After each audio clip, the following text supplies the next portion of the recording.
Olá, tudo bem? Eu sou o Frank, professor da Escola Bíblica para Adolescentes na Quinta Igreja Presbiteriana em Montes Claros. Sejam todos muito bem-vindos à nossa aula virtual. Na nossa aula passada, nós demos início ao estudo de Gênesis, capítulo 37, onde começa o relato de uma das histórias mais emocionantes de toda a narrativa bíblica, a história de José. E na aula de hoje nós vamos dar continuidade a essa história maravilhosa.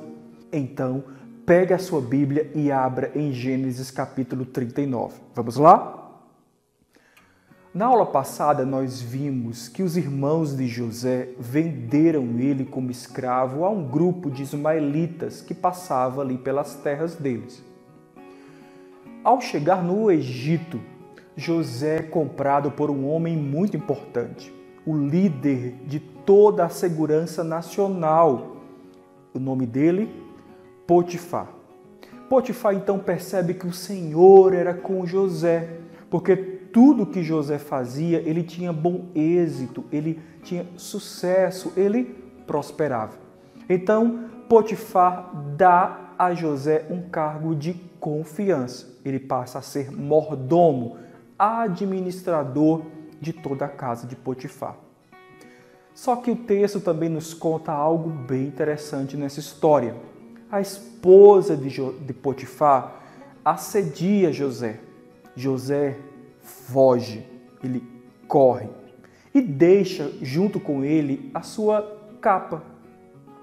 Então a esposa de Potifar grita, acusando que era José que estava assediando ela e a prova era que ela estava com a capa dele nas mãos. O que aconteceu? Por causa dessa falsa acusação, José é levado para a prisão. Na prisão, 2 outros homens estão com José. O texto nos diz que um era o padeiro e o outro o copeiro do rei Faraó. Certo dia, estando na prisão, esses 2 homens tiveram um sonho. Cada um teve um sonho. E José, então, usado por Deus, traz a interpretação destes sonhos.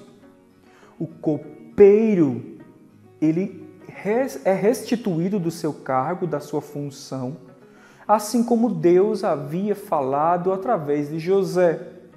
E o padeiro é morto, como punição pelo crime que ele havia cometido contra o rei Faraó. Então Deus cumpriu o que havia revelado através de José. Só que um dia, quem tem um sonho dessa vez é Faraó. Isso mesmo, o rei Faraó tem um sonho. E ele chama todos os videntes, os sábios do Egito e não consegue ninguém capaz de trazer a interpretação desse sonho.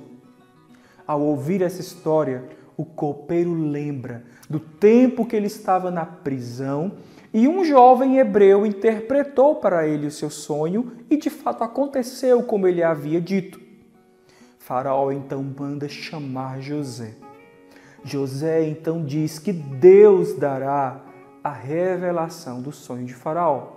E a revelação era essa: 7 anos de prosperidade, fartura, bonança, de muita prosperidade no Egito e em toda a região.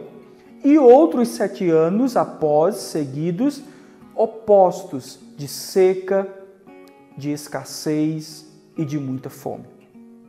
Deus dá uma estratégia a José e José compartilha com o Faraó. Ele diz então para armazenarem mantimentos. Enquanto estiverem nos 7 anos de bonança, de prosperidade, de fartura, guardem, armazenem para os 7 anos vindouros de muita seca e fome, não só no deserto, mas em toda a região. Assim Faraó gostou, aprovou e assim nomeou José para uma posição política bem importante. José passa a ser agora governador do Egito. Olha só, já estamos vendo então cumprindo os sonhos que Deus havia mostrado a José ainda quando morava junto com seu pai Jacó. Lembra na nossa primeira aula? Os sonhos de José eram que os seus irmãos se prostrariam. Nós já começamos a perceber José tomando uma posição de autoridade política importante daquela época. Algo interessante que nós precisamos perceber e não podemos deixar passar. Primeiro, em toda a narrativa bíblica nós vemos algo que o texto nos diz: e o Senhor era com José. Isso revela algo muito importante. Revela primeiro que o Senhor estava com José quando ele estava na casa dos seus pais, mas também quando ele estava numa terra estranha, como escravo, na prisão, vendido em tempos de aflição. Isso serve para nós também, filhos amados do Senhor. O Senhor sempre está conosco, em qualquer circunstância, em qualquer contexto ou situação. O Senhor está conosco. Essa promessa é bíblica e está lá no Evangelho de Mateus, capítulo de número 28, que diz que o Senhor está conosco todos os dias. Que maravilha! Lembre-se disso nos seus dias de medo, de dor, de aflição. O Senhor está contigo. Segunda coisa que nós podemos observar nessa história é que o Senhor estava com José em uma terra estranha. Não estava a presença de Deus somente com José quando ele estava em Canaã, a terra prometida. Isso nos revela mais um dos atributos do ser de Deus que nós temos aprendido em nossas aulas. Sabe qual é? A onipresença. Onipresença de Deus. Deus está em toda parte. O seu ser, a sua glória, preenche todos os espaços físicos criados por Ele mesmo.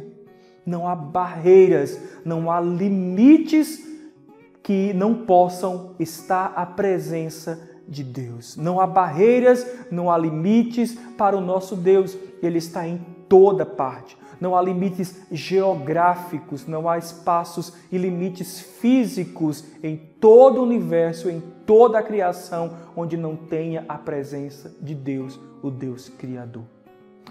Terceira coisa importante que nós podemos observar e lembrar hoje. José, nós percebemos que ele sempre diz: e o Senhor revelará, e o Senhor trará a resposta. José sempre tinha a convicção e a certeza de que os sonhos, a revelação e o dom partia de Deus. Deus o capacitava, Deus estava com ele.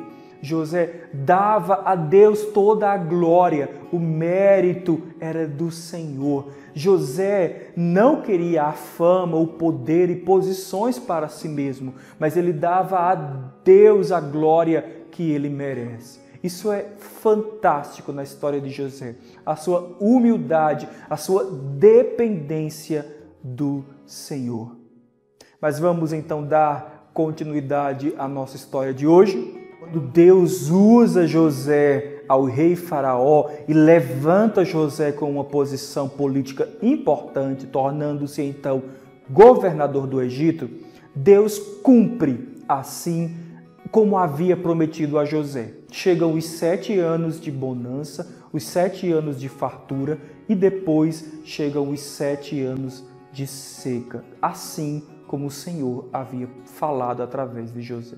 Interessante que essa seca não fica limitada apenas à região do Egito, ela se estende até a terra onde a família de José morava, Jacó e seus irmãos, lá na terra de Canaã. A seca chega lá. E isso nos faz entender que provavelmente a família de José iria descer até o Egito em busca de alimentos. Essa história vai ser emocionante. Será que eles vão se encontrar? Isso é tema para a nossa próxima aula. Você não pode perder a próxima aula. Fique ligado nos nossos vídeos e no nosso canal. Que Deus te abençoe e que através dessas aulas Deus fale ao seu coração, fortaleça o seu ânimo e a sua fé no Deus onipresente, onisciente e todo-poderoso. Deus te abençoe. Tchau, tchau.